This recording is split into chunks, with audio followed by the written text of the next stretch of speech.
Oke, kita akan mulai kita punya pelajaran. Dan judul pelajaran ini adalah Give God the Glory. Berikan kepada God kemuliaan. Kita mulai di Wahyu 14 ayat 6. Dikatakan di sini, ada malaikat yang terbang di langit dan dia mengabarkan Injil yang kekal. Dan dia kabarkannya ke seluruh bumi. Jadi pekabaran yang didengar oleh seluruh dunia adalah Injil yang kekal. Dan di ayat 7 dikatakan, atau pekabarannya ialah, Fear God, takutlah akan Tuhan, dan give glory to Him. Artinya pekabaran Injil ini adalah pekabaran yang mengumandangkan pentingnya untuk makhluk di dunia ini untuk memberikan kemuliaan bagi Tuhan. The everlasting gospel, dia mengabarkan give glory to God. Apa artinya untuk give God the glory?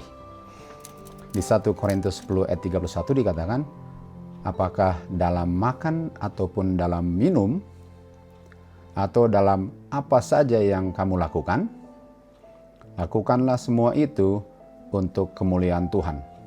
Okay? Jadi apa saja yang saya lakukan ialah untuk Tuhan dimuliakan.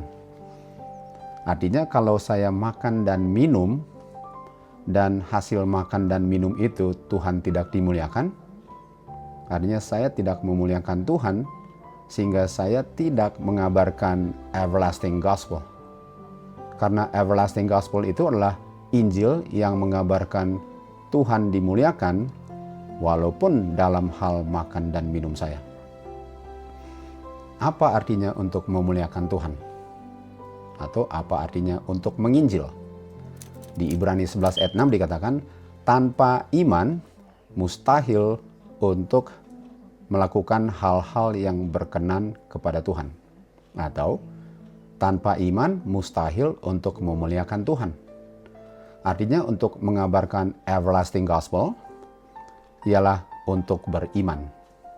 Mustahil untuk orang yang tidak ada iman, lalu dia mau mengabarkan Injil dan memuliakan Tuhan, sementara hanya orang yang beriman yang bisa memuliakan Tuhan.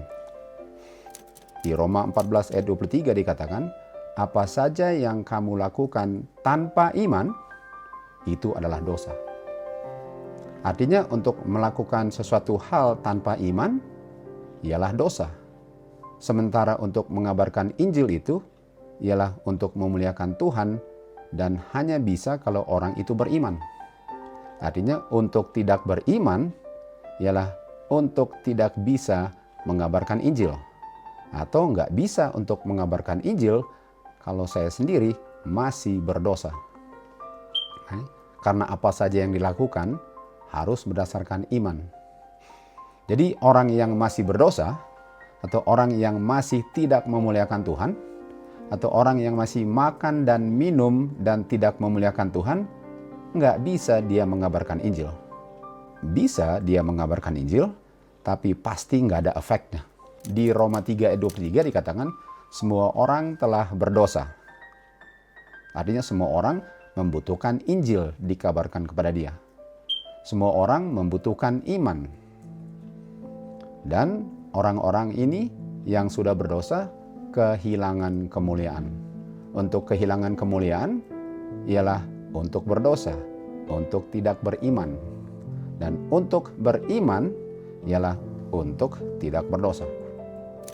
Artinya orang-orang yang akan mengabarkan Injil kekal ini adalah orang-orang yang tidak berdosa. Baik. Kita baca di Review and Herald June 14. Ini Roh Nubuat sedang bicara tentang The Lord's Supper.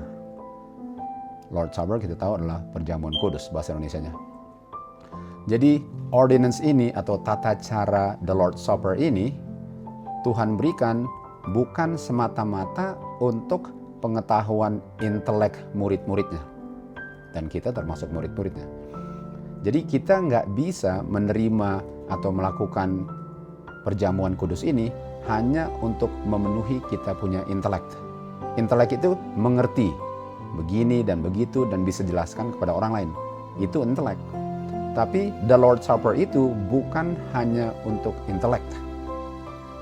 tetapi untuk kita punya hati, untuk kita punya pikiran, untuk kita punya kehidupan moral, dan untuk kita punya kehidupan spiritual.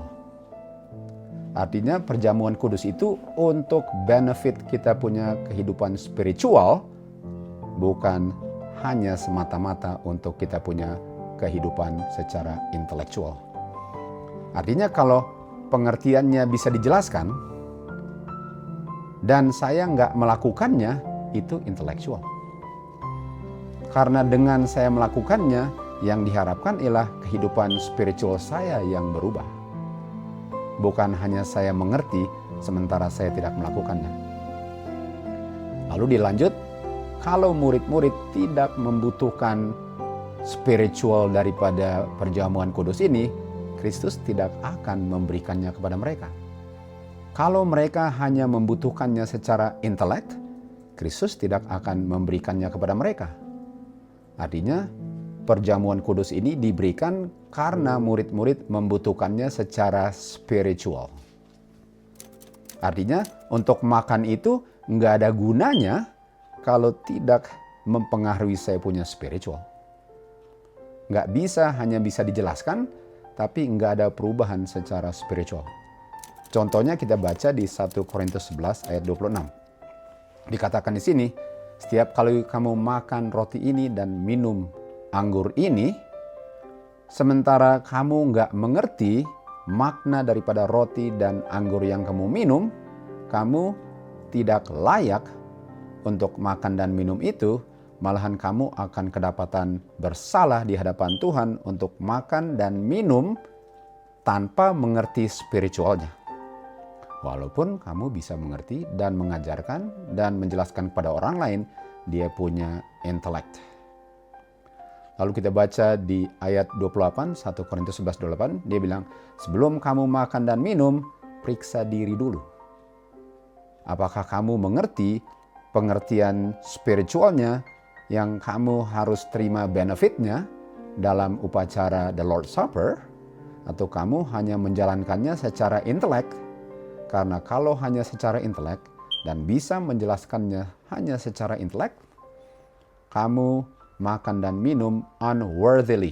Artinya sebenarnya kamu nggak layak untuk makan. Malahan waktu kamu makan dan minum, itu akan membawa kebinasaan bagi jiwa kamu. Jadi apa yang kita peroleh daripada ayat-ayat 1 Korintus 11 ini?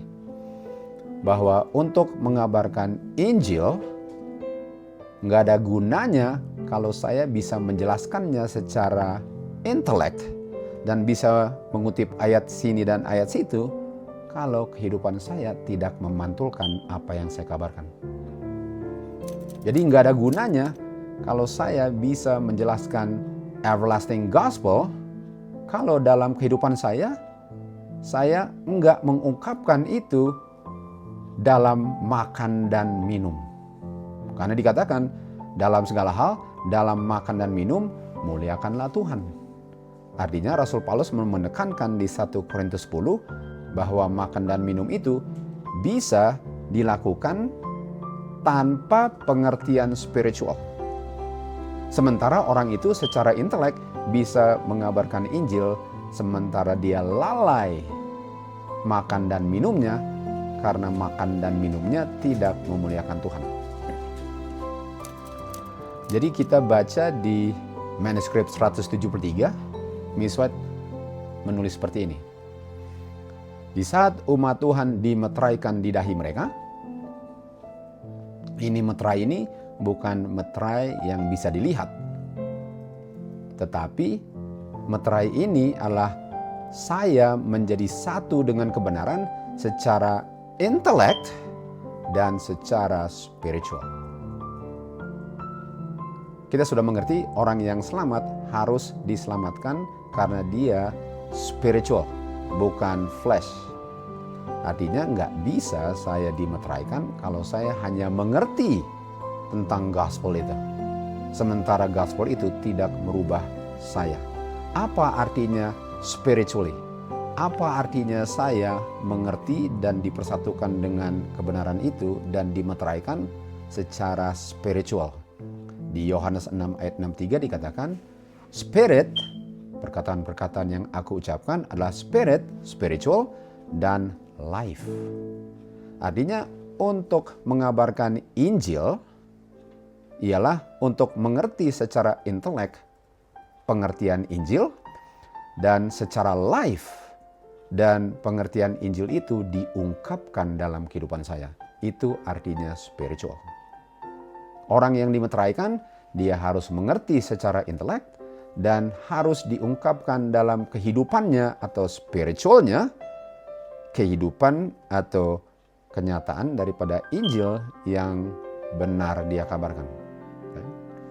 Artinya Injil itu hanyalah menjadi benefit bagi saya kalau kebenarannya menjadi kenyataan dalam kehidupan saya. Di Galati 2 ayat 17 dikatakan, kalau kita mau dibenarkan melalui Kristus, dan kita tahu kata lain dibenarkan adalah dinyatakan righteous. Kalau kita mau dinyatakan righteous melalui Kristus, okay, jadi saya mau dibenarkan. Saya mau dinyatakan righteous. Sementara saya masih berdosa. Dan berdosa adalah tanpa iman. Tanpa iman artinya tidak memuliakan Tuhan. Tidak memuliakan Tuhan artinya enggak menginjil dalam kehidupan. Walaupun bisa saja menginjil dalam atau di depan mimbar. Jadi sementara saya mau menerima righteousness, sementara saya masih berdosa, dikatakan, apakah Kristus minister of sin? Apa artinya minister of sin? Minister itu saya mau ilustrasikan sebagai seorang pelayan di restoran lah. Yang kita tahu sebagai waitress atau waiter. Artinya pelayan di restoran. Apa tugas pelayan? Khususnya setelah orang itu makan. Well, kita tahu mejanya sebelum ada yang makan bersih. Lalu setelah orang duduk di meja itu, di sekitar meja dan mereka mulai makan, dan selesai makan kita tahu mejanya kotor. Apa fungsi waitress atau minister? Fungsinya ialah untuk membersihkan mejanya sebelum orang lain duduk di sekitar meja dan makan. Dan dia punya meja bersih.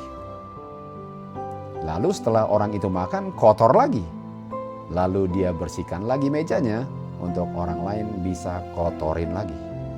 Jadi pertanyaannya, apakah Kristus a minister of sin? Apakah Kristus mengampuni dosa saya, membersihkan dosa saya hanya supaya saya bisa kotorkan lagi? Apakah Kristus datang ke dunia ini sebagai pembersih kotor untuk bisa dikotoran lagi? Dan kalau kita bilang Kristus adalah pelayan dosa, artinya saya walaupun bisa jelaskan justification by faith atau righteousness by faith, tapi kehidupan saya, dan berdasarkan 1 Korintus 10 ayat 31, kehidupan saya, makan minum saya enggak beriman. Jadi kalau saya punya kehidupan enggak beriman, sehingga bukan kemuliaan bagi Tuhan, apa gunanya saya jelaskan righteousness by faith, sementara saya sendiri tidak beriman? Itu sama dengan Kristus, tolong bersihkan kotor saya, karena saya nggak bisa bersih-bersih, walaupun saya bisa jelaskan pekerjaan Kristus itu. Kristus bukan minister of sin. Kristus datang untuk membersihkan dan mempertahankan kebersihannya, dan diungkapkan pekerjaan Kristus dalam kehidupan saya.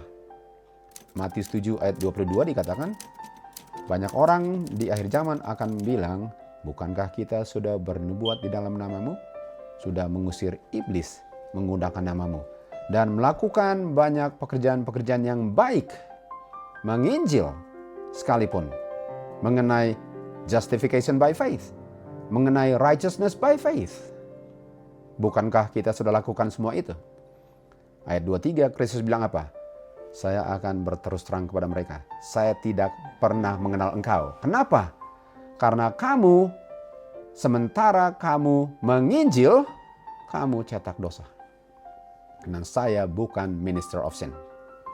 Kamu melanggar hukum dalam kehidupan kamu, kamu tidak beriman, walaupun yang kamu kabarkan benar dengan catatan benar, tapi kehidupan kamu tidak memantulkan apa yang kamu kabarkan.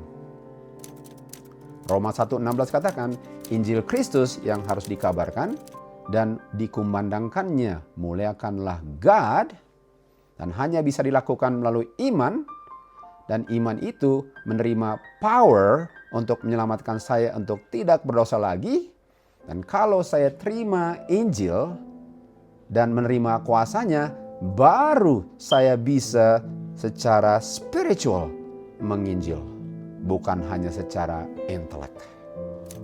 Dan kehidupan saya yang mengungkapkan keselamatan melalui iman, diungkapkanlah dalam kehidupan saya the righteousness of God. Artinya Injil itu hanyalah Injil yang dikabarkan kalau orang melihat Injil dalam kehidupan saya, bukan hanya mendengar kata righteousness dari bibir saya. Injil Kristus akan mengungkapkan righteousness-nya Kristus dalam kehidupan saya dari iman ke iman. Apa artinya dari iman ke iman? Saya nggak melakukan lagi apa yang membuat saya tidak layak untuk memuliakan Tuhan. Dari iman ke iman, ungkapkanlah Kristus punya righteousness atau glory. Di Matius 5 ayat 14 dikatakan, kamu adalah terang dunia. Biarlah terang kamu menyinari orang-orang di sekitar kamu. Terang itu apa? Righteousness. Maleakhi 4 ayat 2. Sinar itu akan terbit seperti righteousness. Artinya biarlah righteousness Kristus itu diungkapkan dalam kehidupan kamu, sehingga mereka mengerti apa artinya righteousness by faith. Dan waktu mereka melihat righteousness-nya Kristus dalam kamu punya kehidupan secara spiritual, mereka muliakan Bapa. Give God the glory, karena mereka melihat kamu punya kehidupan adalah kehidupan righteousness-nya God. Bukan hanya secara intelek, tapi secara life. Matius 24 ayat 14. Injil kerajaan ini akan dikabarkan sebagai saksi. Injil kerajaan ini akan dikabarkan sebagai kehidupan nyata akan kebenaran, kemuliaan, righteousness, justification-nya Kristus. Barulah kita masuk time of trouble. Dan Kristus akan jemput kita karena kita kedapatan beriman. Dan hanya orang yang beriman yang akan makan dan minum untuk kemuliaan Tuhan. To God be the glory. Christ is waiting with longing desire for the manifestation of himself in his church. When the character of Christ shall be perfectly reproduced in his people, then he will come to claim them as his own.